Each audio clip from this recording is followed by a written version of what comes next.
Disculpe para mi Spanglish. Ok. Yo quisiera hablar todo en español por ustedes, pero yo no listo en este momento.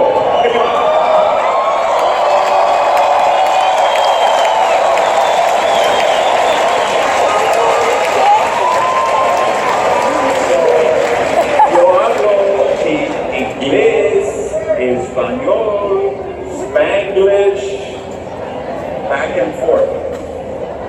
So, if we say,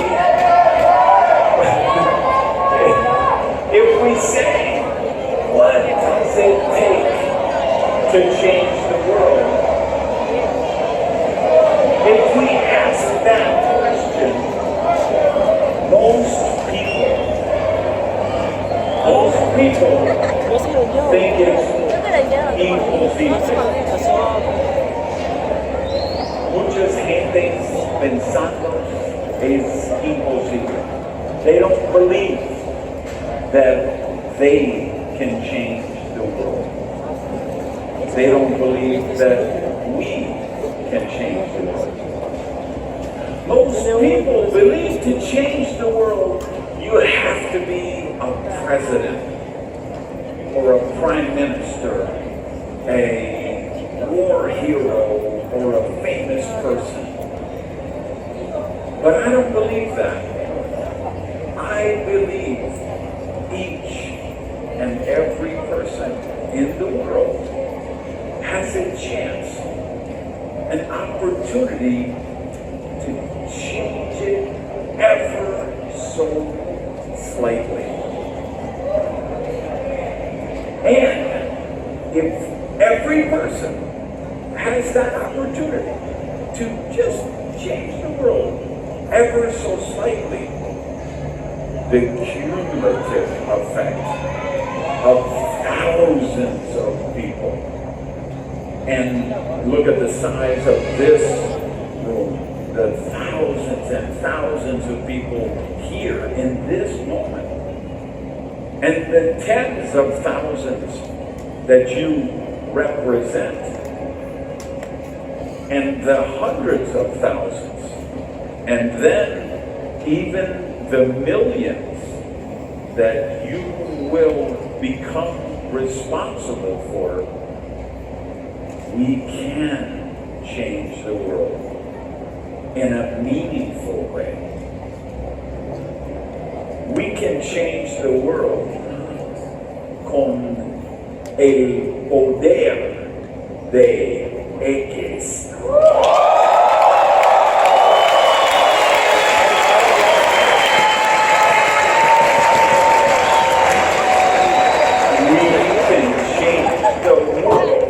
With the power of X. X being us. X being the movement. X being what we represent and what we can do for the world. I want to tell you a couple stories that I think are really important to this topic we're discussing today. I arrived here on Wednesday night. Thursday morning, I did a meeting. I did a meeting in the home of one of my personal people here, who's out here somewhere, Guillermo Senden. I don't know where you are here. All way back. So I did a meeting at his house on Thursday morning. Typical house that you're going to see many places in Peru, or Colombia, or Ecuador, or Mexico, all around Latin America. Middle class neighborhood. You drive in, there's a security guard sitting on the corner. And you go a few blocks in, there's a security guard sitting on that corner. Next few blocks, there's another one. And there'll be 10 or 12 houses. They will go together and pay that money and have that security guard there. And every house has a fence. Every window has bars over it. Every fence has electric wire, barbed wire on the top, because there's a serious, right? There's a crime problem. We have extreme poverty in many places here, in not just Peru, but all over Latin America and many, many other parts of the world. And so I go in this middle-class neighborhood with all the bars on the window and all the barbed wire on the fences, and I got to Guillermo and his wife's home, and there were about 25 people squeezed into this living room with no air conditioning. And it was hot and sweaty, and you know, I didn't want to get all sweaty before my meeting on Thursday afternoon, but we were packed in there, right?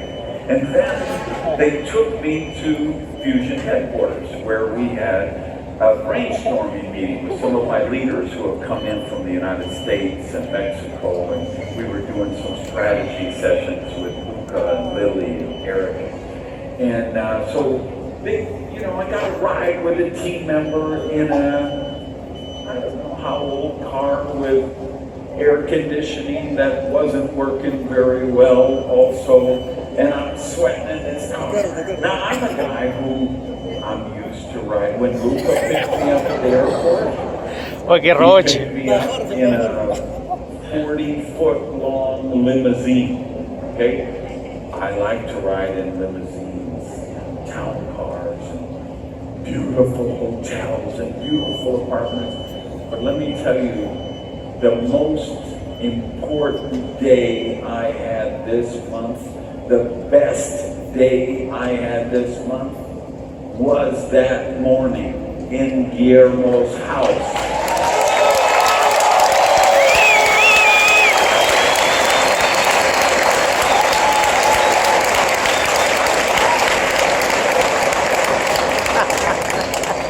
Because I don't ever lose sight of why we do what we do.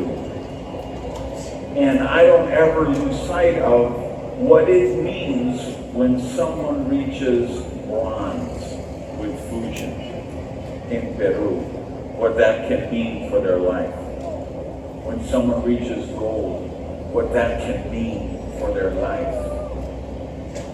We transform lives all the time. Now, you guys know, I've been in this business a long, long time. 37 years ago, I got a call from my business partner. We were running a restaurant and a restaurant consulting business. And he said, Randy, can you come over to the house on Saturday afternoon? Because I want you there to protect me.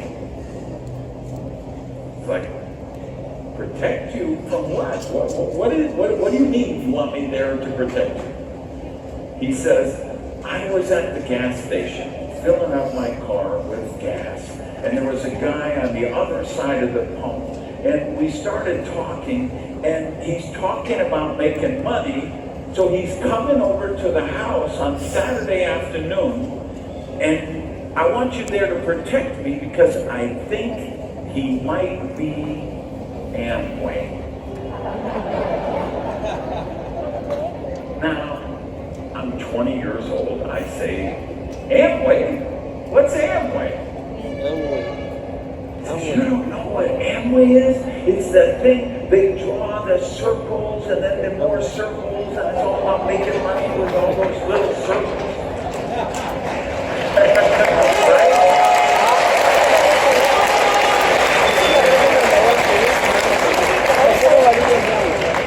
So I said, Jimmy, I don't know anything about Amway. I don't know anything about circles. But if this is about making money, we need to make money. Because we ain't making any money. So I go over to his home on Saturday afternoon. The other guy shows up. His name is Jim as well. he gets a yellow notebook and he takes out a red pen. And on that notebook, he draws one circle. And in the circle, he writes, you.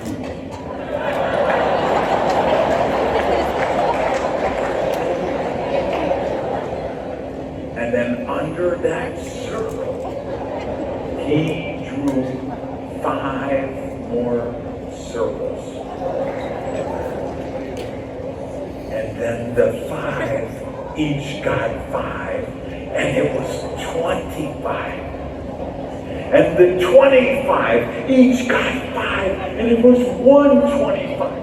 And then 625, and then 3,175, and then 15,000, and then 78,000. And I was like, hotel, motel, holiday inn, yo!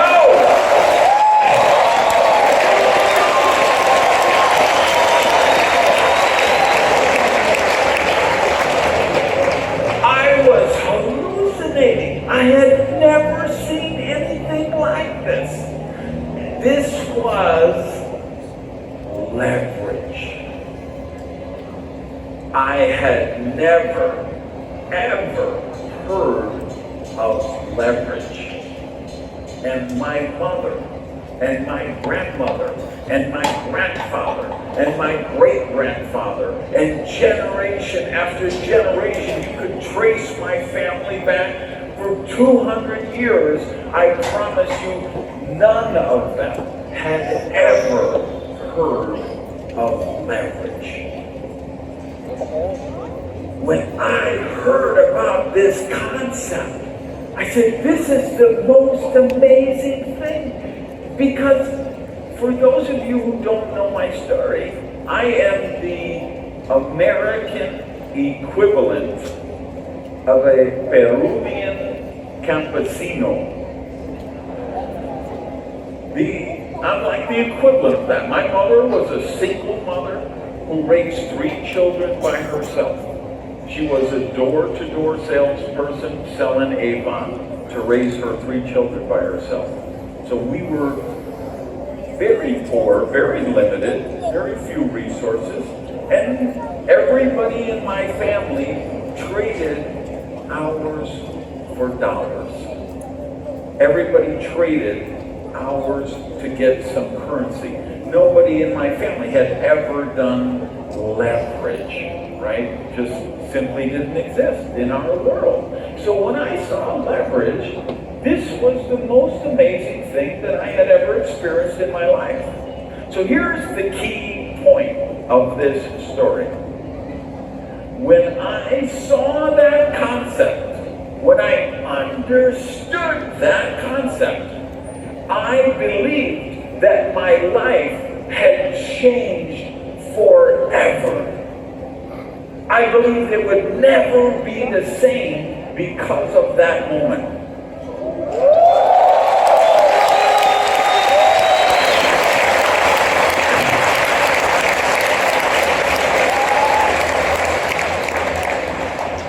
Pero here is el problema. My life didn't change in that moment. I thought it would change, but it didn't. Because I was excited. I love this idea of leverage, and I love the concept. So I said, teach me whatever I need to know. Help me be good at this. Help me be successful. And they said, you schedule a home meeting and you call all of your friends and your family and you invite them to your house. And my sponsor said, I'm going to come to your house and I'm going to do this meeting and we're going to get you started in the business. So I started calling people that I knew and reading the script that they gave me. And there were people who just hung up the phone on me. There were people who laughed at me. There were people who said, is this Amway? But see, I had the manual, and the manual said, the people are going to say, is this Amway? And then you should say, what's Amway? So I'm on the phone and I'm calling one of my friends and he says, is this Amway? And I say, what's Amway? And he says, oh, if you say what's Amway, then I know it's Amway. Click.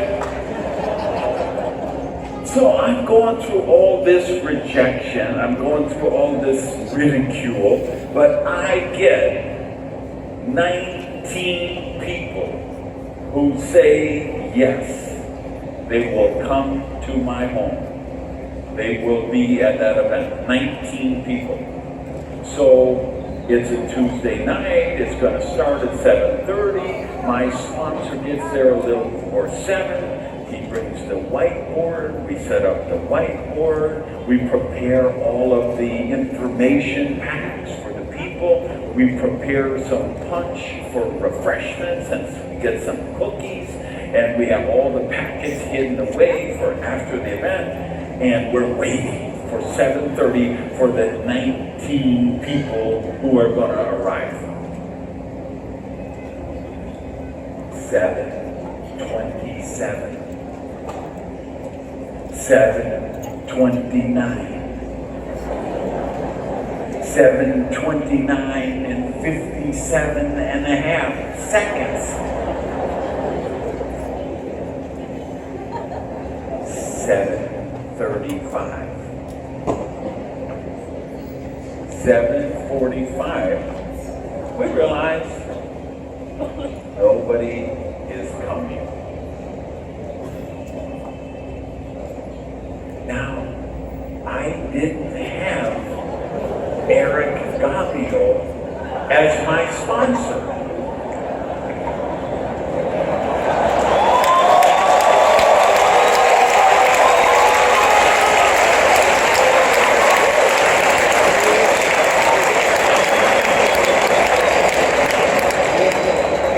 I didn't have anyone who could lean forward,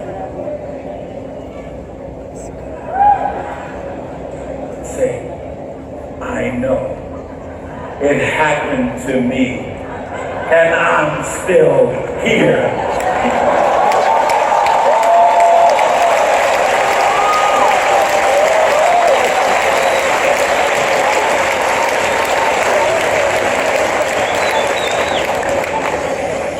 I didn't have that. I didn't know what to do. So I thought I should probably quit. And that's what I think most people will do. If your first meeting is a secret meeting, you usually don't have a second meeting. But I did. Do you know why I did? Because I came to a fascinating assumption that evening at 7:45. I came to the belief that I was the most ambitious person that I knew.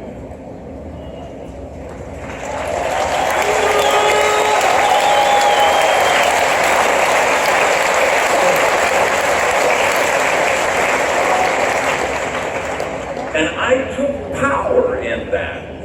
I took power in that because I told you I had a single mother. I mean, I was thrown out of school.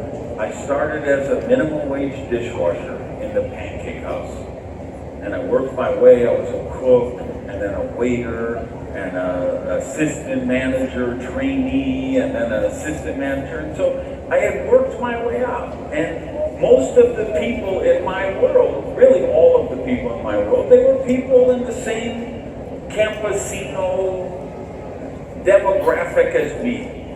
They were waitresses and cooks and bartenders, and we all smoked, we all drank, we all went partying every night. I mean, we're not operating at a very high level of consciousness. And when I saw Amway and I saw those circles and I understood that concept of leverage, that changed everything for me. It elevated my consciousness and allowed me to see the world through a bigger window. And I realized those people around me, they didn't see through that bigger window yet. But the fact that I had seen through that bigger window, that gave me faith, that gave me power, that gave me hope. So I would like to tell you that that was the moment that transformed my life and changed everything. But the truth is, it wasn't. Because I still struggled. I got my roommate to sign up. I lent him the money for the distributor kit and the first product order. He was the only person I sponsored in the Amway Corporation. And after about 6 months, he dropped out. So what was I going to do? I had lost my entire organization. So I dropped out.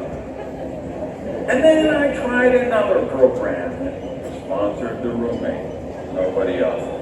He dropped out, I dropped out. Tried another program, drop out. Tried another. For 5 years, I struggled. 5 years, I went to meetings, bought products, bought cassette tapes, bought books, went to events, and only lost money. I drove my beat up, broken down car. I would park it 5 blocks away so nobody could see it, so I could get on the stage and talk about traveling to the beaches of the world when my life was absolutely broken. So 5 years, I have some introspection. And then I decide either this entire business is a scam or the problem is with me. And I thought about the Amway Corporation, and I looked at what they were doing, and you know what? They seemed to be doing really well without me. Even back then, they were doing billions of dollars without me. And I looked at the people in the next company I joined. And there were people there who were making nice incomes, who were driving bonus cars, who were winning those cruises. And I looked at the next company and the next. And I found all those companies, there were people who were successful with those.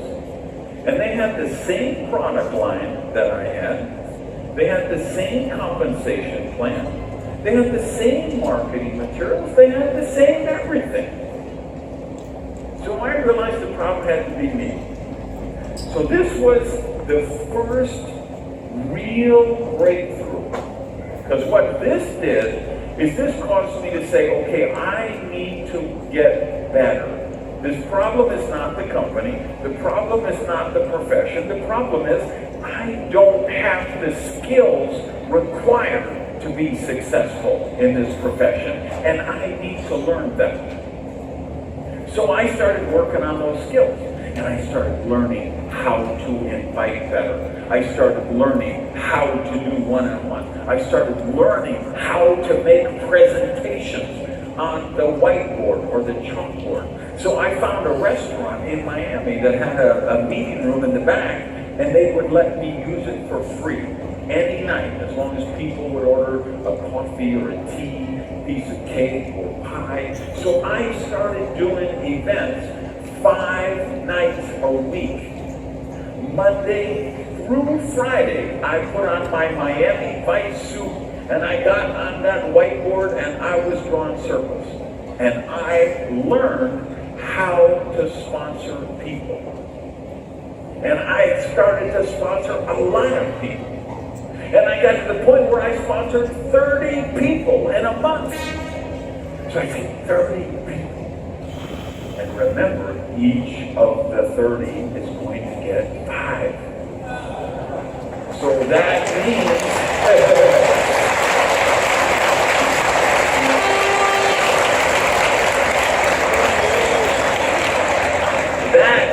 next month I'm going to have 150 people. and they're each going to get 5, and then I'm going to have 800 people. And when the 800 get 5, I might as well just order my Lamborghini right now. But what happened? The 30 didn't turn into 150. The 30 turned into 3. Because 27 dropped out.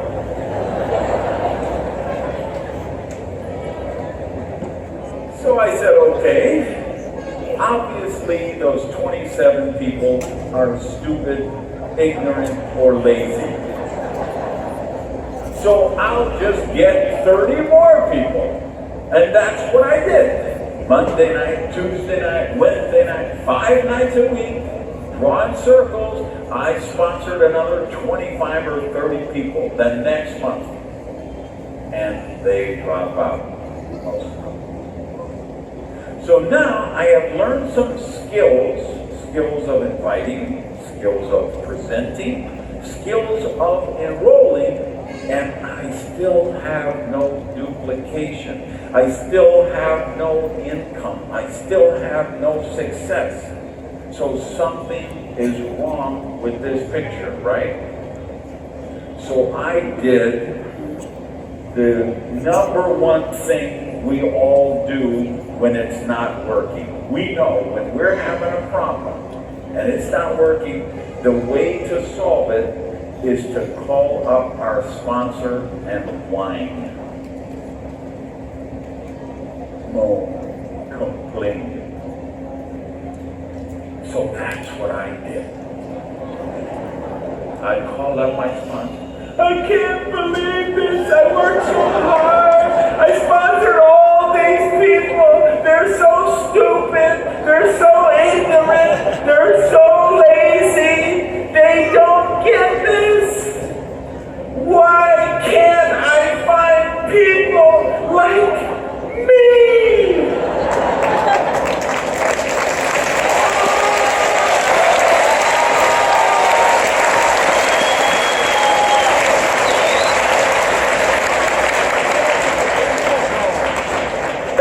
My mantra, why can't I find people like me? And my sponsor said something very simple, but very profound. He said, Randy, that's the problem. You did.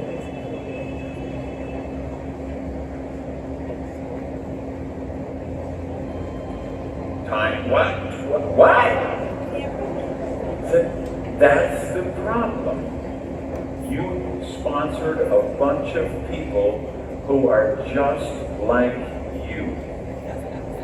They go out and they throw the mud against the wall to see what sticks. They go out and they put a bunch of people into business, and then they say, when are you going to make me rich? And they see every person that they encounter like a cash register. And how much money can this person make me? And then once they enroll them, they berate them, they challenge them, they keep calling them up and nagging them, like, when are you going to make me rich?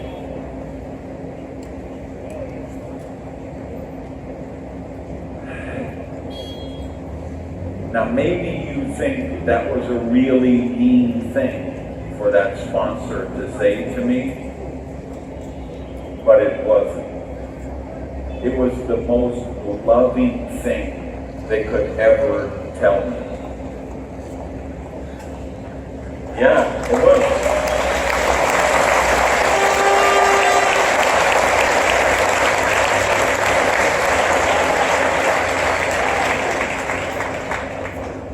And I didn't like what I heard, but I thought about it. I chewed on it.